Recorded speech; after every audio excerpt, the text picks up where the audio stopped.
I'm Troy Hubble. I am the dyslexia expert from Your Dyslexia Expert. And I want to talk today about a myth that exists about dyslexia. And that myth is that students with dyslexia see words or read words backwards. And it's amazing how persistent this myth is. I've had parents and teachers bring kids to me and say they're writing words backwards. I think they have dyslexia. So let's talk a little bit about where that comes from.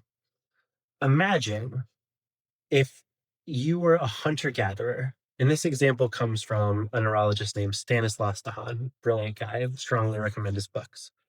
And you're in the jungle, and a tiger comes out of nowhere from your right side and tries to eat you, and you survive. The next time, if you see a tiger on your left side, your brain needs to know that just because that tiger has flipped in space doesn't make it a different thing. It's still a tiger. It will eat you. You need to survive. So our brains are hardwired to know that flipping things around in space doesn't change them. It's not a meaningful change in what a thing is. Here's the problem. When you take a P and you flip it backwards, it's a 9. When you take a B and you flip it backwards, it's a D. Letters don't follow that rule.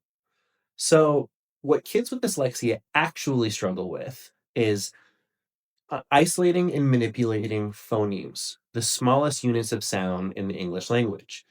And when we spell in English, what we're really doing is we're saying the sounds in this word are these. So, for cat, for example, k, a, t.